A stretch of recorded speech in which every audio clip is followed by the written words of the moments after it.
Welcome back. This is M, CEO of the Soul Focus Group, Super Coach, and you are listening to the Imposter Syndrome series.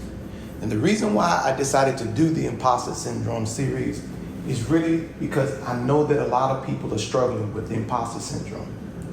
And what I wanted you to know is that it's not by accident that these isms, racism, classism, sexism, homophobia, all these things are aimed at getting you off of your jug, as we say on the street, getting you off of your swagger, getting you off of the thing that makes your magic come to life.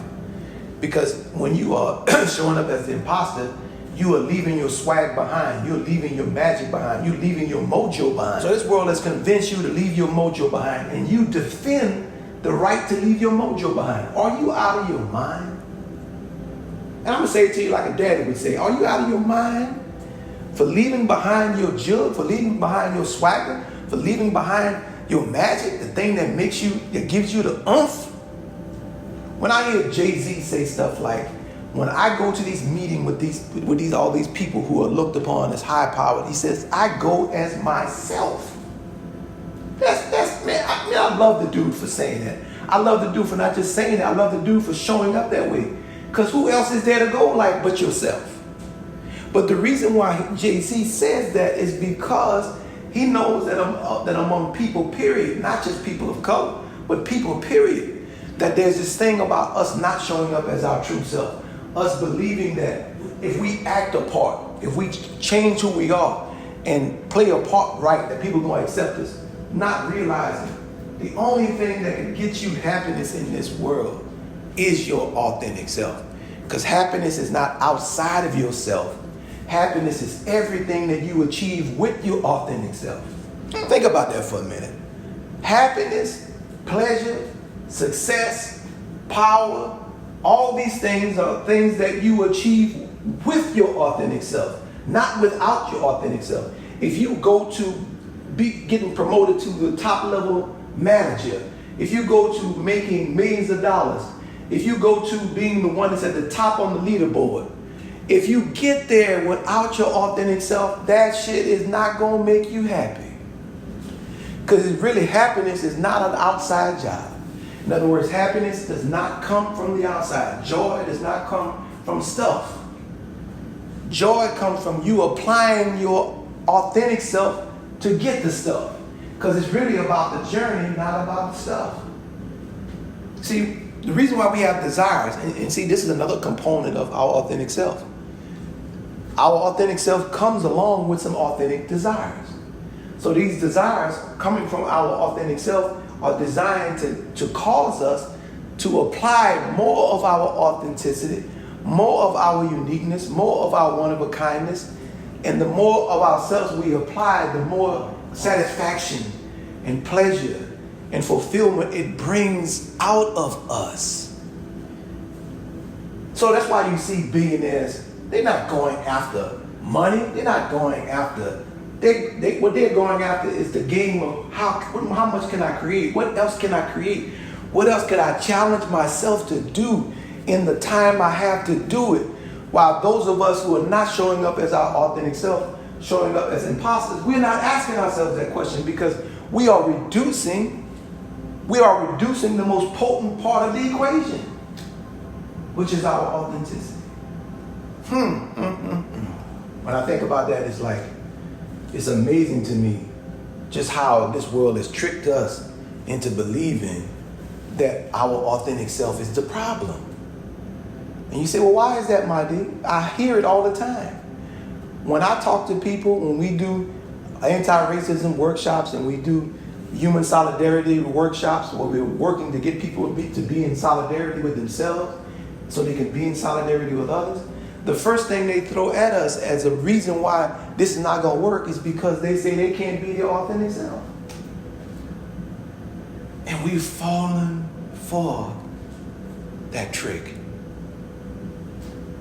We've fallen for leaving ourselves behind. We are the leader. When you leave behind your authenticity, you're leaving behind your leader. Because your authenticity is your leader. It is this spiritual essence that guides us and is so in rhythm with everything that needs to happen for us. Every natural desire that develops in you already has everything in it for you to grow and develop yourself, and it has everything you need to pull out of your authentic self in order for you to feel the next level of your power.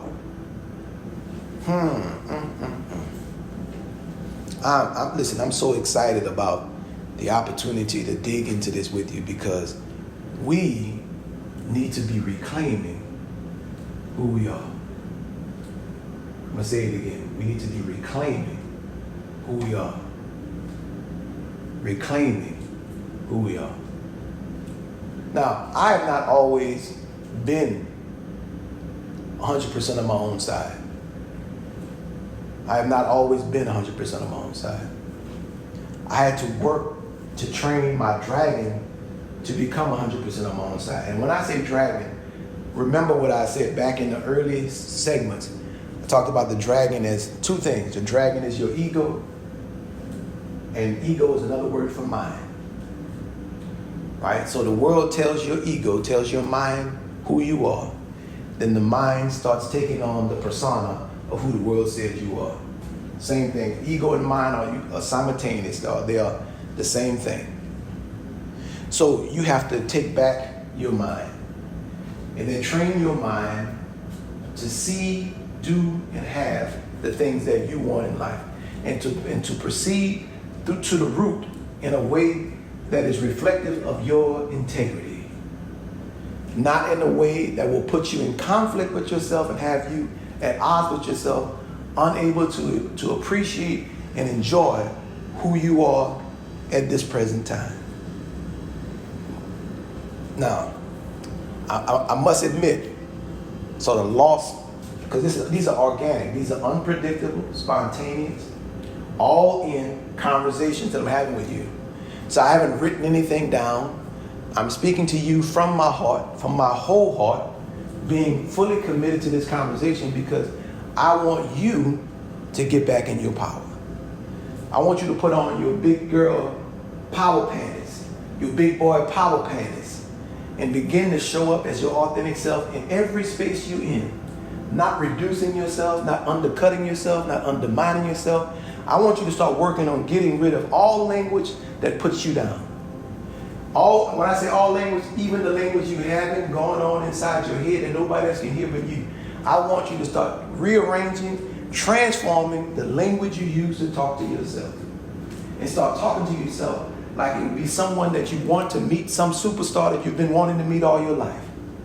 To start talking to yourself from that manner, from that level of appreciation. And watch what happens when you start seeing in yourself what you are looking for in people that quote unquote are leaders and superstars. When you start looking for it in yourself, because it's there. It just needs to be cultivated, just needs to be developed.